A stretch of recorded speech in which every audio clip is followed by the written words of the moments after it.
Okay, students, here we come again. Welcome back. So हम लोग discuss कर रहे थे चार्जेस की प्रॉपर्टीज को डिस्कस कर रहे थे. अब हम जो बात कर रहे थे, चार्जेस आर क्वांटाइज्ड. क्वांटाइज का मतलब मैंने कहा कि अवेलेबल इन फिक्स्ड अमाउंट. तो फिक्स्ड अमाउंट में अवेलेबल होते हैं चार्जेस, जिसमें हम लोग कहते हैं कि चार्जेस जो होते हैं ना, वो इंटीग्रल मल्टीपल ऑफ क्या होते हैं भाई, चार्ज ऑन इलेक्ट्रॉन होते हैं. तो याद रखिए एक चीज, द स्मॉलेस्ट, ये चीज थोड़ी सी ध्यान में रखनी है आपने, the smallest fundamental charge that can exist independently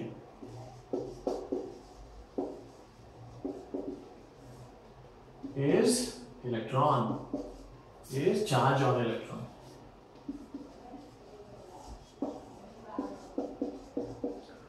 तो इलेक्ट्रॉन के ऊपर का जो चार्ज है वो स्मॉलेस्ट फंडामेंटल चार्ज माना जाता है, that can exist independently.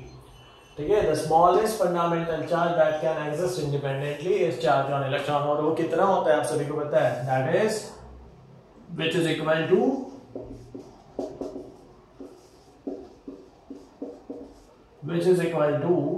1.6 into 10 raised to power minus 19 coulomb. कितना होता है 1.6 into 10 raised to power minus 19 coulomb. This is the charge on a very small, this is a charge on a very small electron. That is a, I would say this is a charge on electron. It's a very small fundamental charge, you can say that. Okay, this is the charge on proton also. Okay, the only thing is that on proton it is positive, on electron it is negative. That's why we are considering. Okay, so basically here we deal with the magnitude only. तो हम लोग यहाँ पे magnitude के साथ deal करते हैं. तो हम लोग ये कहेंगे कि इलेक्ट्रॉन के ऊपर का जो चार्ज है उसका मैग्नीट्यूड इतना होता है 1.6 into 10 raised to power minus 19 coulomb.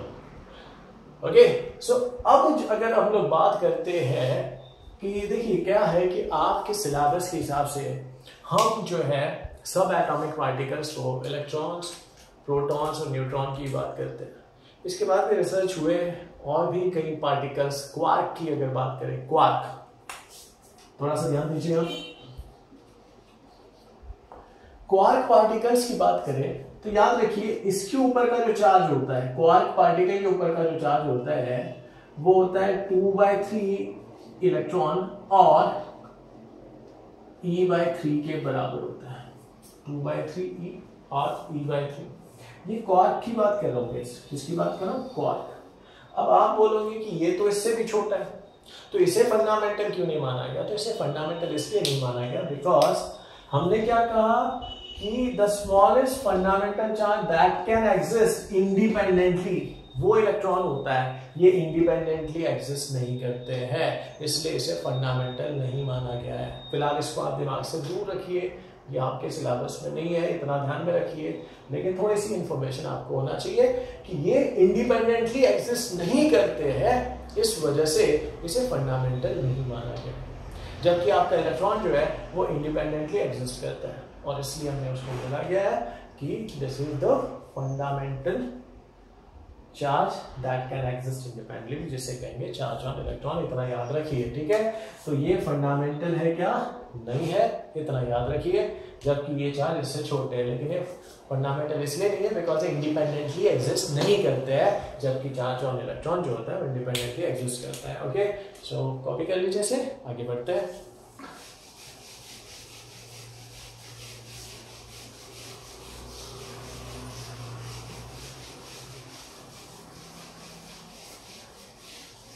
अच्छा, चलिए आइए इसके ऊपर एक छोटा सा क्वेश्चन देख लेते हैं. Okay, now see example.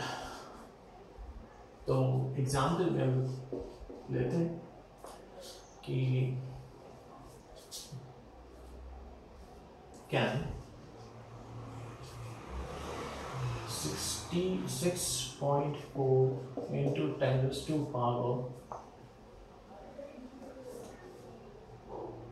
minus 18 coulomb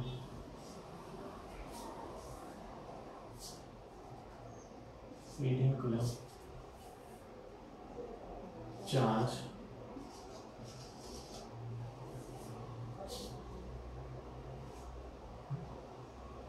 can be 6.4 into 10 to the power minus 18 coulomb charge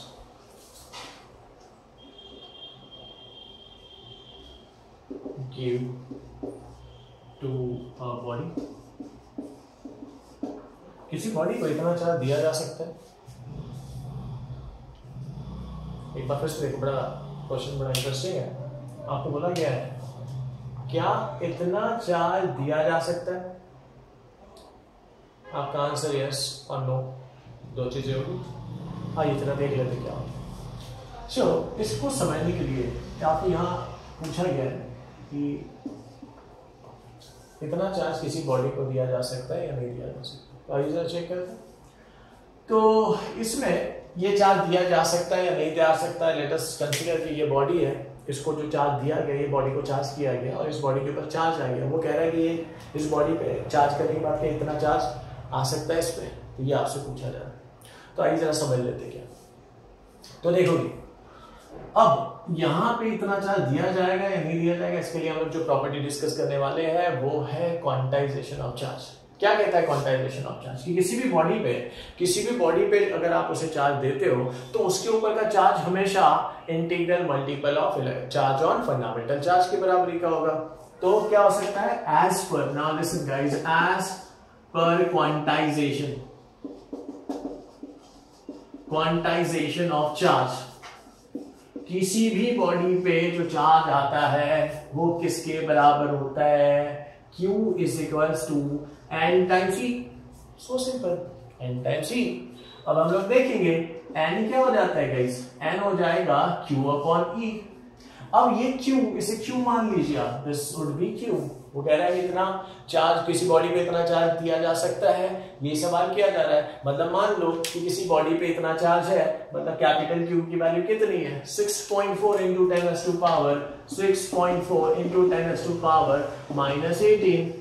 अच्छा, इलेक्ट्रॉन का कितना होता है भाई बताओ तो? चार्ज ऑन इलेक्ट्रॉन तो ये होता है 1.6 into 10 to power minus 19।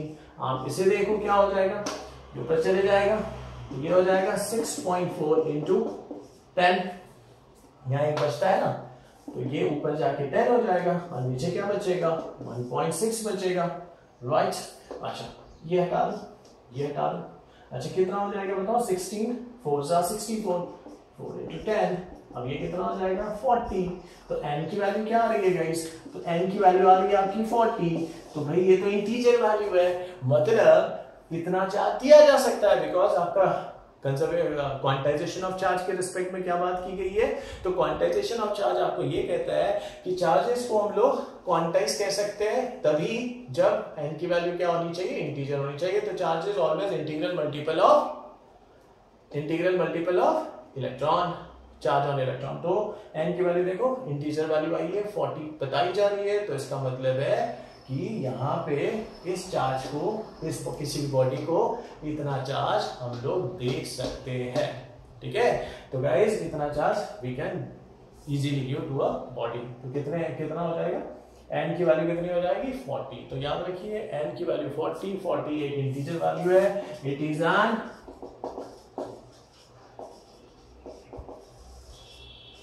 Integer value. तो आपका आंसर क्या आएगा इस केस में? इस केस में आपका आंसर आना चाहिए, आपका आंसर क्या आ जाएगा इस केस में? Yes we can give 6.4 into 10 to power minus 18 coulomb to a body. क्या आंसर आएगा इसका? हाँ, लेकिन एक चीज है, अगर मान लो इसकी जगह यहां पे हम लोग लेते थे ऐसे 7.0, तो फिर इसको सॉल्व करने के बाद आपकी वैल्यू इंटीजर नहीं आती थी, उसकी जगह कुछ फ्रैक्शन वैल्यू आई होती, डेसिमल पॉइंट आया होता। तो उस केस में हम ये कहते थे कि इतना चार्ज नहीं दिया जा सकता है बॉडी को। तो याद रखिए उस केस में no would be the answer. Clear होगी बात? क्योंकि आप देखो 7.0 इंटू 10⁻⁻18 और यहाँ से 1.0 इंटू 10⁻⁻18 डिवाइडेड बाय 1.6 से करके देखिए, तो आपका जो आंसर आएगा वो फ्रैक्शन में आने वाला है। तो उस केस में आप इतना चार्ज उस बॉडी को नहीं दिया जा सकता, इतना दिमाग में रखिए, ठीक है। तो कॉपी कर लीजिए इसे, आगे बढ़ते हैं।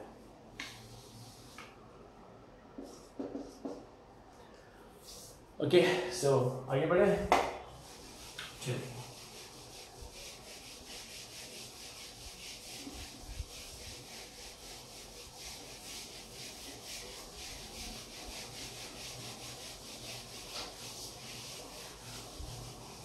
तो ये सारी जो बातें हमने की अभी, ये बातें हैं चार्जेस से रिलेटेड, चार्जेस की प्रॉपर्टीज की बातें की, ठीक है। अब हम लोग जो बात करेंगे, अब तो चार्ज के बारे में हम लोग काफ़ी सारी चीज़ें समझ चुके हैं। अब हम लोग जो बात करने जा रहे हैं वो बात करेंगे चार्ज, किसी बॉडी को चार्ज कैसे किया जाता है, ठीक है। ये सब बेसिक चीज़ें, थोड़ा सा फास्ट जाऊँगा इसमें, ठीक है, डिस्क्रिप्शन पॉइंट ऑफ व्यू, ठीक है। तो वेज टू चार्ज बॉडी, तो वेज टू चार्ज बॉडी है। तो अभी हम लोग जो बात कर रहे हैं कि बॉडी को चार्ज करने के तरीके की बात करते हैं, बिकॉज अगर हम लोग बात करते हैं कि कोई बॉडी अगर चार्ज होती है, मतलब उसके ऊपर चार्ज आ रहा है, तो हम लोग वेज टू चार्ज बॉडी को डिस्कस कर रहे हैं कि बॉडी के ऊपर जो चार्ज है उसको हम लोग कैसे, तो मतलब बॉडी के ऊपर चार्ज कैसे लाया जा सकता है।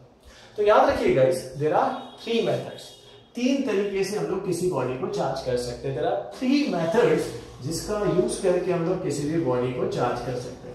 तो सबसे पहला जो होता है उसे कहते हैं चार्ज बाय कंडक्शन।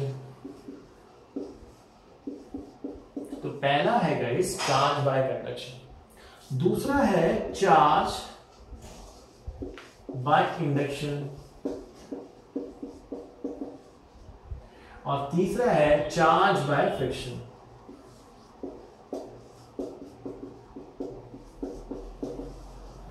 तो ये 3 मेथड्स है ways to charge a body. किसी बॉडी को अगर चार्ज करना है, ये बॉडी है जैसे, इसको मुझे चार्ज करना है, इसके ऊपर चार्ज लाना है, तो मैं 3 मेथड से इसको चार्ज कर सकता हूं। पहला मेथड मैंने कहा charge by conduction, charge by induction, दूसरा मेथड है चार्ज बाय इंडक्शन, और तीसरा मेथड है चार्ज बाय फ्रिक्शन। तो अभी हम लोग 1 बाय 1 डिस्कस करते हैं। सबसे पहले डिस्कस करेंगे चार्ज बाय कंडक्शन। आइए जरा देखते हैं।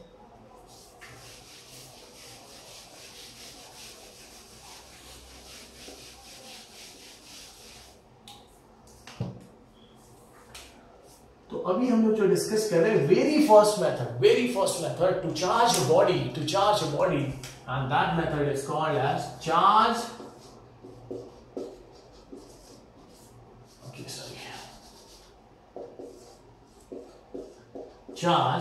by conduction. So charge by conduction is the first method by which we can charge a body. So आइए जरा समझते हैं कि क्या होता है। तो याद रखिए, जब भी हम लोग पढ़ेंगे किसी बॉडी को अगर चार्ज करना है, और वो भी बाय कंडक्शन मेथड, तो याद रखिए यहाँ पे you need to bring 2 bodies in contact, physical contact. तो यहाँ पे अगर आप चाहते हो कि किसी बॉडी को चार्ज करें, let us consider an example, जहां पे एक ये बॉडी है and there is another body. आप चाहते हो कि से फॉर एन एग्जांपल कि इन दोनों में से एक बॉडी ऑलरेडी चार्ज्ड है और दूसरी बॉडी है न्यूट्रल, जिसके ऊपर कोई चार्ज नहीं है, इस बॉडी पे चार्ज है और इस बॉडी पे चार्ज नहीं है, ठीक है।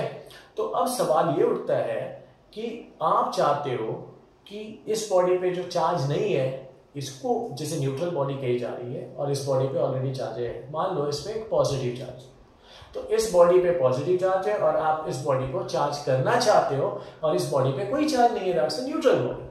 तो आप क्या कर रहे हो, आप चाहते हो कि आप कंडक्शन के थ्रू इसको चार्ज करें, तो you need to bring these bodies in physical contact. तो इनको दोनों को फिजिकल कॉन्टैक्ट में लाना पड़ेगा, you need to bring it, ठीक है, in contact.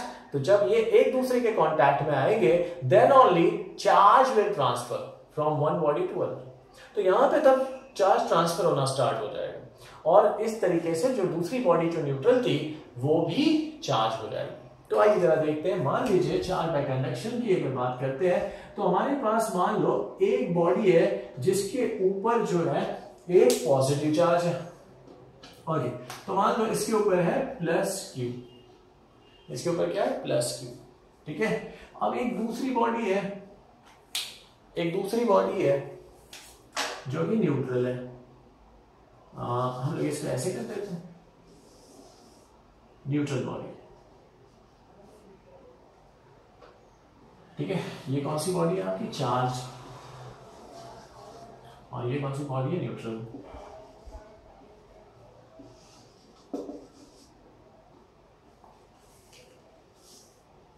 That's neutral body. तो ये बॉडी आपकी न्यूट्रल बॉडी और ये बॉडी आपकी चार्ज बॉडी जिसके ऊपर प्लस क्यू चार्ज। तो आप क्या कर रहे हो, इस बॉडी को इसके, आप चाहते हो कि इसको चार्ज करना है तो आपको इसको इस तक लेके आना पड़ेगा, और लेके आना मतलब इसको इसके साथ कांटेक्ट में लाना पड़ेगा। तो इसको आपने जब कांटेक्ट में लाया मतलब क्या हो गया कि आपने इसी को, इनको इस तरीके से कांटेक्ट में ला दिया, ठीक है। इसको इसके कांटेक्ट में ला दिया जस्ट लाइक दिस।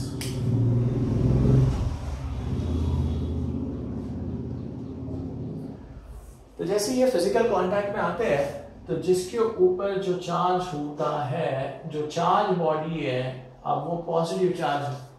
सुनो क्या होता है यहाँ, अब इस बॉडी पे ऑलरेडी पॉजिटिव चार्ज है। अब पॉजिटिव चार्ज इस बॉडी पे है तो ये पॉजिटिव चार्ज मतलब क्या एग्जैक्टली, ये थोड़ा सा यहाँ थोड़ा सा क्लियर, क्योंकि हमेशा स्टूडेंट्स में कंफ्यूजन बना रहता है कि पॉजिटिव चार्ज मतलब क्या। तो याद रखिएगा किसी भी बॉडी के पास, ठीक है, किसी भी बॉडी के पास, कोई भी बॉडी रहे, चाहे वो इंसुलेटर रहे, चाहे वो कंडक्टर रहे, ठीक है, चाहे वो मेटल रहे, सबके पास इलेक्ट्रॉन्स जो होते हैं वो free outside the nucleus move कर रहे होते हैं। और पॉजिटिव चार्ज जो कि एक प्रोटॉन होता है वो न्यूक्लियस के अंदर होता है। तो न्यूक्लियस के अंदर के प्रोटॉन को हम लोग बाहर निकाल नहीं सकते हैं, न्यूक्लियस के अंदर के प्रोटॉन को हम लोग बाहर निकाल नहीं सकते, लेकिन इलेक्ट्रॉन्स जो आउटर मोस्ट शेल में घूम रहे होते हैं उसको थोड़ी सी एनर्जी देके हम लोग वहां से बाहर निकाल सकते हैं। तो अब क्या होगा कि अब अगर मैं कहूं कि किसी बॉडी के ऊपर पॉजिटिव चार्ज है तो इसका मतलब ये है, अच्छा कोई भी चीज जरा ध्यान रखिए कि एटम की अगर मैं बात करता हूं, I am talking about atom, थोड़ा सा केमिस्ट्री का पार्ट है लेकिन यहाँ मैं उसे यहाँ मैं थोड़ा सा यूज करना चाहूंगा, इंट्रोड्यूस करना चाहूंगा एटम की। एटम के ऊपर क्या चार्ज होता है, इफ आई आस्क यू कि एटम के ऊपर क्या चार्ज है, तो आपका आंसर होना चाहिए कि एटम के ऊपर कोई चार्ज नहीं होता, वो तो न्यूट्रल रहता है, बिकॉज उसके पास number of positive charges is equals to number of negative charges, मतलब number of proton is equals to number of electron, ठीक है। अब अगर मान लीजिए कि अब ये जो बॉडी है इसमें कई सारे आइटम्स होंगे, सबके पास प्रोटॉन्स भी होंगे और इलेक्ट्रॉन्स भी होंगे। अगर ये नेगेटिव, अगर ये न्यूट्रल बॉडी है, कौन सी बॉडी है, न्यूट्रल बॉडी है, तो इसके पास जो नंबर ऑफ पॉजिटिव चार्ज होंगे और नंबर ऑफ नेगेटिव चार्जेस होंगे वो बराबरी के होंगे, ठीक है।